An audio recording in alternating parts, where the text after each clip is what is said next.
Hey guys, it's Lucky here, and today we're going to be going over the Magicka Necromancer. The Magicka Necromancer is in as good a shape as ever. It's still one of the hardest hitting classes in the game. It brings with it some of the most unique abilities and some of the most useful utility abilities out of any class in the game. This ensures that playing the Necromancer is going to be quite the unique experience. For this reason, the Necromancer has always been one of my favorite classes in Elder Scrolls Online. If you followed my builds before, this will be an update to my solo Magicka Necromancer from the past. If you didn't, no big deal. I'm going to tell you everything that you need to know to complete this build right now. As always, I will put a link in the description and in the comment section to the written guide for this build. I put a ton of work into the written guide, so be sure to check it out if you think that might be useful to you. It shows you the entire build in a digestible and easy to read format, as well as telling you where all of the gear drops that is mentioned in this build and where all of the skills are located that are mentioned in this build. So if that seems like something that might be useful to you, be sure to click the link down in the description below. All right, let's dive in.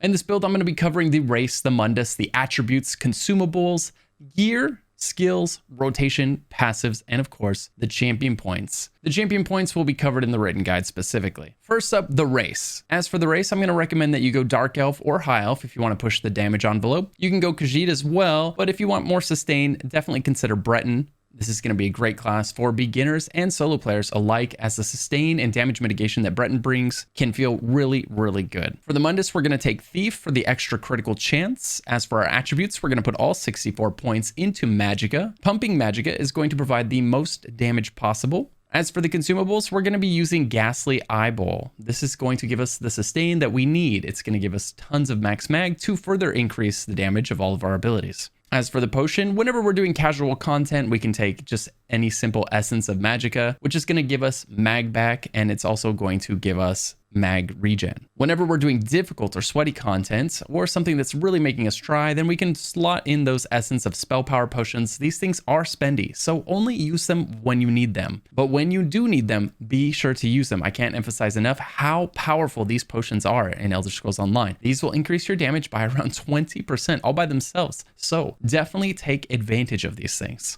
Okay, so now let's dive into the meat of the build. Let's talk about the gear. As for the gear on the body, we're going to go ahead and take Burning Spellwave. Burning Spellwave is just a solid set. It's easy to get, it's easy to farm, especially for you solo players out there. This set is very powerful. It's one of the largest spell damage proc sets in the game. It's a set that has always been good. From meta to meta, it's always been a set that you could wear in the hardest trials in the game, and I have. We're going to put on the jewelry and front bar Zogvin. Zogvin is a set that used to be relegated to stamina tunes. Only they could wear it until recent changes to the game that allowed mag tunes to wear stamina gear. And since we're putting this on the jewelry and front bar, we don't get any of the downsides that might come with wearing medium armor. Zogvin is going to give us a ton of crit chance, and it's got a really easy to proc 5-piece bonus that ensures that you're basically always going to have minor force, which is going to increase your critical damage by 10%. And since your armor is giving you minor force, then this is one less buff that you have to worry about maintaining 100% uptime on. If we weren't wearing this set, we'd have to manually slot an ability that provides minor force, and then we'd have to make sure that that ability was always ticking. This frees us from that, allowing us to take advantage of one more fun Necromancer ability. While soloing, we're going to be using the Ring of the Pale Order. The Ring of the Pale Order is one of the best, if not the best, piece of solo gear in the game. What Ring of the Pale Order does is it turns your offense into your best defense. Any damage you do, 20% of that comes back to you as health. This item does not work in groups, so be sure that anytime you're doing group content, you take this ring off and you put your 5th piece of Zogvin here. Whenever the ring is on, your 5th piece of Zogvin will wear on your shoulder. So on the front bar, we're going to be using the Zogvin Inferno Staff, and on the back bar, we're going to be using the Maelstrom Inferno Staff. As for our monster set, if you're not wearing Ring of the Pale Order, you could use Ice Heart. This is going to provide some defense and a little bit of damage. If you are wearing Ring of the Pale Order, then maybe you could consider taking something like Magma Incarnate or Slimecraw. Magma Incarnate is going to give you Magicka and stamina recovery, which is going to really help if you're struggling with sustain. If you're not, then Slimecraw gives you extra crit chance, which is going to help with your damage output.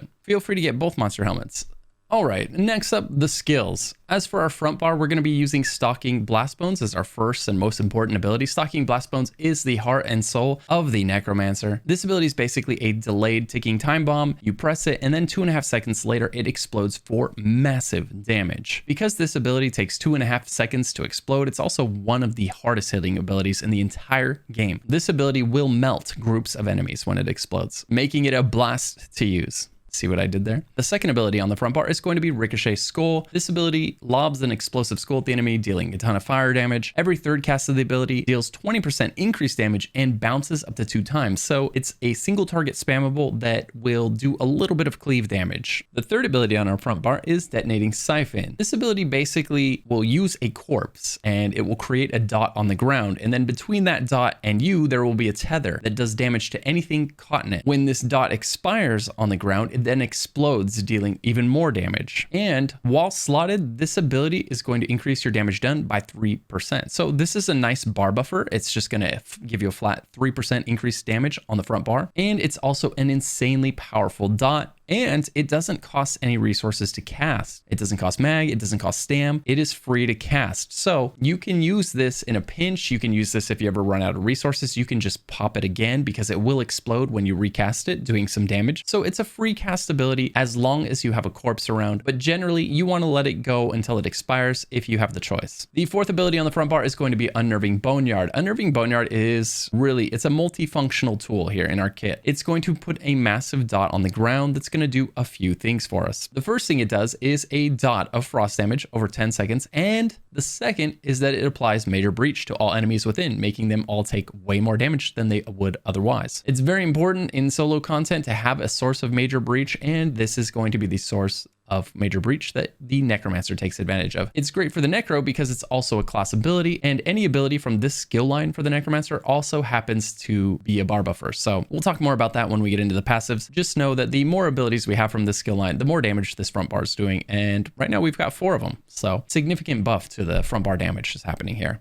If you happen to have an ally in the group, they can activate this synergy to do 13,000 frost damage to all the enemies nearby and heal themselves for the damage done. So this is just a really, really useful skill for both you and for your allies, as it's providing Major Breach, and there's a synergy which can give them resources back, give them health back, and does a ton of damage. The fifth ability on the front bar is Inner Light. Inner Light is really, it's just a bar buffer when it comes to PvE content. You can use this in PvP content to expose enemies. However, in PvE content, that's not really something you ever need to do. In PvE content, you just leave this button here and you don't ever touch it, which really helps to simplify your rotation. It's one less skill that you have to manage. It's one less dot that you have to keep up all the time. Anytime this ability is slotted, as it says here, you're going to have Major Savagery and Major Prophecy, increasing your weapon and spell critical rating by 2,629, and your max mag is also going to be increased by 5%. So this is what we call a bar buffer. It's buffing all the damage on this bar, and it's not really doing anything else, but it is a significant buff to the bar, right? Because it's increasing our max mag, and as we know, the more Magicka you have, the more damage your spells do, because part of the damage formula dictates that for every 1,000 Magicka your character has, you get an extra 100 spell damage that is applied to all of your spells. It's not exactly 100 spell damage, but it is very close. And what you don't see here is that there's some passives in the Mage's Guild that dictate that this skill also gives us another 2% max mag and some Magicka regen. So it's giving us Magicka regen, a ton of max mag, and this all equates to better sustain and more damage from your character just by having it slotted and never using it. The ultimate on the front bar is going to be Flawless Dawnbreaker. Once again, this is going to be a bar buffer. We don't use the ultimate on the front bar. We're going to use the ultimate on the back bar. But the reason this is going to be here is for the Fighters Guild passives, which say that just having this ability slotted is going to increase our weapon and spell damage. And just having this slotted means that we're going to get ult regen anytime we kill any mob in the game. So it's going to help you get your ultimate back faster. It's also going to increase the damage that you do anytime you're on the front bar. As always, bar buffers are bar specific, which means when you go to the back bar, you're not getting the benefits of any of these bar buffers. So you always want to try to be on the front bar when it matters, when you've got the most damage going out, and when you need the most damage going out, you want to be on the front bar where all your bar buffers are. As for the first ability on the back bar, we've got Unstable Wall of Fire. This is synergizing with your Maelstrom Staff. It is also just an insanely good AoE dot. It creates a giant rectangle of fire in front of your character, and when this dot expires, it explodes, dealing a ton of damage once again. So it's a nice, long, large dot that then explodes for a ton of damage at the end. You can also spam this like 3 or 4 times in a row if you're walking up to a large group of very, very weak mobs. You can't spam it too hard, otherwise you'll just run out of sustain. But if you know that they're, it's a group of trash mobs and they don't have much life, you can feel free to send your blast bones in and then just hit this a few times and then they'll all die. The second ability on the back bar is going to be Mystic Orb. Mystic Orb is just a floating orb that as it goes by, little tendrils pop out and deal damage to everything nearby. And so this is a fantastic AoE dot. It's one of the best dots in the entire game, and it has been for a very long time. It just hits everything and it does great damage. It's also a synergy, so allies can grab it to get resources back, which makes it very handy for them as well. The third ability on the back bar is going to be Harness Magicka. Harness Magicka is basically a shield that you can use. It gives you 50% of your health as a shield. So you can basically increase your effective HP by 50% anytime that you need to or anytime you're in danger. Getting good with your shield is going to be critical to you becoming a competent endgame player. Realizing when your character is under pressure or when you're about to take damage and flipping over to your back bar to pop your Harness Magicka before continuing to lay out your damage is going to be one of the differences between you surviving a lot of encounters and you dying in a lot of encounters. One of the nice things about Harness Magicka is that while it's active, it's going to absorb damage and it's going to give you some of the Magicka back that it costs to cast it. So this morph of Harness Magicka is better for your sustain. However, if you decide to take the other morph, it's going to be a larger shield, but it's harder on your sustain. So feel free to pick and choose either morph of this if you'd like. The fourth ability on the back bar is going to be Skeletal Archer. Skeletal Archer does an insane amount of single target damage. This will be one of your highest damage abilities when you parse on a single target. The reason for this is this archer is going to shoot the enemy every 2 seconds, and every attack that it does will do 5% more damage than the attack before it. So the final attacks of the archer before it expires hit like a truck, right? They hit so hard, which is one of the reasons you want to make sure you never re-summon your archer early, right? Always let the archer fire its last attack because that's the one that's hitting the hardest. And then when it falls over and expires, that's when you cast a new archer. Never recast your archer early because you're losing those hard hitting attacks if you do. Then we have the final ability on the back bar, Spirit Guardian. This is going to be basically a 16-second heal over time, right? This thing heals so well. It's so hard to die when this is out. So it's a nice heal that lasts 16 seconds, which is fantastic. But not only that, while it's active, 10% of the damage you take is transferred to your spirit instead, which is just basically saying you take 10% less damage anytime this is out. That is a significant damage reduction, and it feels great on the Necromancer. It's one of the things I love about the Necromancer is having this little spirit buddy absorbing damage while healing me. It just makes it a lot easier to not die. As for our back bar ultimate, this is the one we're going to be using. It is Pestilent Colossus. Unleash a Flesh Colossus. It's going to slam the ground 3 times, dealing a ton of damage to everything within, and then it's going to apply Major Vulnerability, which means for 12 seconds, all of the damage that that enemy takes is going to be increased by 10%. So this is one of the strongest debuffs in the entire game. It's going to make you very useful in group content, and it's going to be very useful for you in solo content. As for the rotation on the Necromancer, you're going to start by pre-buffing your summons. So you're going to summon your Spirit Guardian and your Skeletal Archer. Then once you've summoned both of those, you'll load up your Blast Bones. Remember, this is going to take 2.5 seconds to explode. So while it's thinking about exploding, you're going to switch to your back bar, throw down your 2 dots that are back here, your Unstable Wall of Fire and your Mystic Orb. Your Unstable Wall of Fire and Mystic Orb have the same duration, 10 seconds.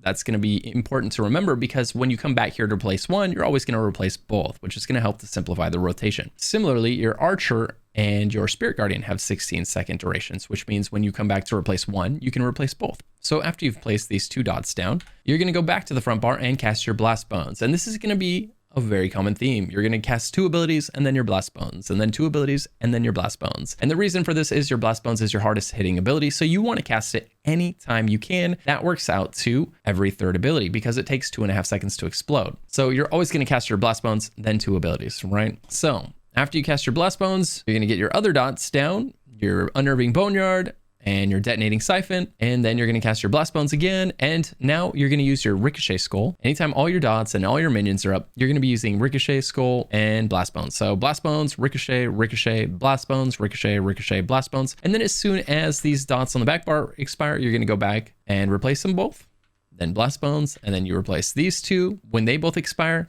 and then you get your Blast Bones, and then the front bar is going to be kind of dynamic. You're just going to replace them. You're going to use these as they fall off. So anytime Unnerving Boneyard falls off, replace it, and anytime your Detonating Siphon falls off, you'll replace it. So it might look something like Blast Bones, Ricochet Skull, Unnerving Boneyard, then Blast Bones, Ricochet Skull, Detonating Siphon, right? You're just going to replace Ricochet Skull with whichever of these dots fell off, if one of them falls off, and then you're going to do your Ricochet Skull and your Blast Bones, right? So always 2 abilities, then your Blast Bones. 2 abilities, then your Blast Bones. If all your dots and all your buffs are ticking, then you're going to use Ricochet Skull twice and then your Blast Bones. If one of them fell off, then you'll replace that ability. You'll do a Ricochet Skull and then your Blast Bones. All right, let's quickly talk about the passives for the Necromancer. We've got reusable parts, which is really great for our sustain. Basically, anytime a Blast Bones, Skeletal Mage, or Spirit Mender dies, our next Blast Bones, Skeletal Mage, or Spirit Mender is reduced by 50%. Well, one of these things is always expiring, so one of these things is always costing 50% less. It's very good for our sustain. We've got Death now, which just says that for each ability from this line we have slotted, our critical chance in execute is 4% higher. This was significantly nerfed from what it used to be. It used to be 10% per ability. Now it's 4%. So not nearly as exciting as it used to be. And that kind of gave us the freedom to use other things on the front bar, or on any bar, really.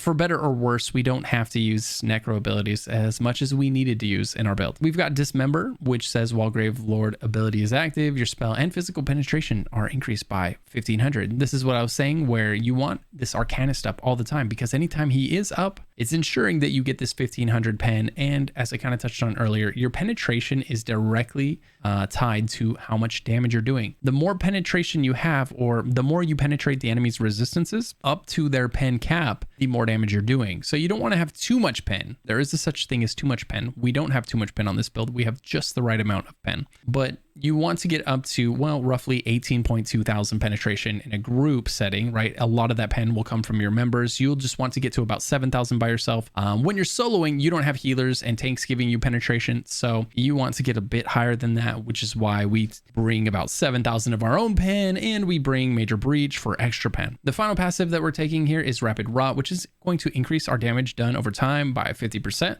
As for the Bone Tyrant abilities, all we're going to take is Last Grasp. This is going to give us 1,250 extra health for free. We just get it. It's one of the reasons that Necros have some of the highest health pools in the game.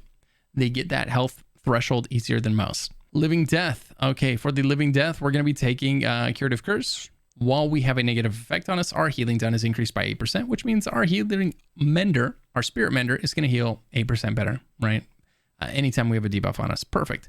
We're going to take Near Death Experience. So while you have Living Death ability slotted, your critical strike chance with all healing abilities is increased by 20% in proportion to severity of wounds. So the lower your health, the better this guy's healing you. That's great. Corpse Consumption. When you use an ability on a corpse, you generate 10 ultimate. We definitely want this. It's one of the reasons why Necros get their ability, their ultimate back so fast. And Undead Confederate, while you have a Blastbone, Skeletal Mage, or Spirit Mender active, your health, Magicka, and stamina recovery are increased by 200. So again, I was talking about how this Mage was great for your sustain. Whenever you have your Arcanist up, this passive is 100% procced, giving you 200 Magicka back every second. Beyond that, we're definitely going to be taking our Destruction Staff passives. Don't forget these. They're all going to be nice to have. They're going to increase your damage, increase your sustain. We're going to take all of the Light Armor passives. If you do decide to wear medium armor, be sure to grab the relevant medium armor passives, such as Agility. We're definitely going to grab Persuasive Will from the Mage's Guild line.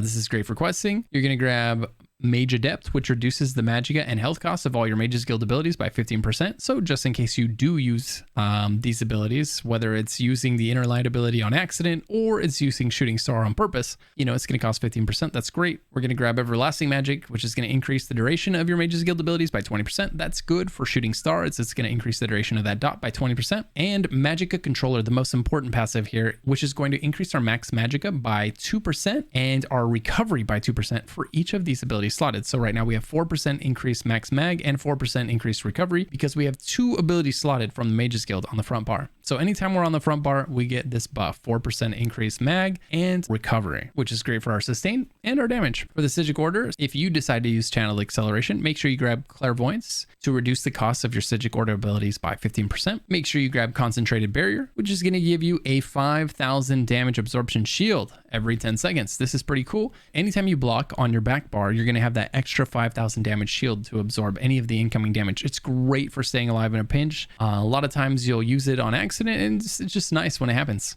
And then finally, you're going to grab Deliberation, which is going to reduce the damage you take by 30% while you're channeling, like channeled acceleration. So while you're casting this ability, it has a 1.3 second cast time. So this will reduce the damage you take while you're firing this off, which is one of your most vulnerable moments. In the Undaunted Guild, we're going to take both passives, which is going to increase your max health, your max mag, as well as the resources that you get back every time you grab any synergy in this game. Very important for your sustain, these Undaunted passives. So make sure to max them out. And then you're going to grab all of your racial passives, and under Alchemy, you're going to max out Medicinal Use. Medicinal Use is going to make your potions last as long as the cooldown. Otherwise, your potions will fall off well before the cooldown is up. So you'll have times where you're not getting the buff, whether it's your sustain buff from your potion, or the spell damage buff, or the crit buff, right? You want those up 100% of the time. So the way you get that is medicinal use, which increases the duration of those buffs by 30%. Massive. All right, guys, and that is everything that there is to know about the solo Magicka Necromancer. If you have any questions, don't hesitate to ask in the comments below. I do very much try to answer every single one of your guys' questions. If you're a little bit confused about the builds or some of the loadouts, be sure to check out the written guide linked in the description below. That's a lot of times a lot easier to follow than, you know, listening to me and kind of trying to keep up. You can scroll through that page at your own pace, and it might just present some of the information a little easier for you. All right, guys, and that's all for today. If you found this video helpful, be sure to like and subscribe so that you get alerted to more of my content, and it helps Algorithm Senpai notice me. And if you ever want to hang out with someone else who loves ESO and talk about all things ESO or anything gaming, swing by my stream over at twitch.tv/luckyghost. Until then, I'll see you in the next video.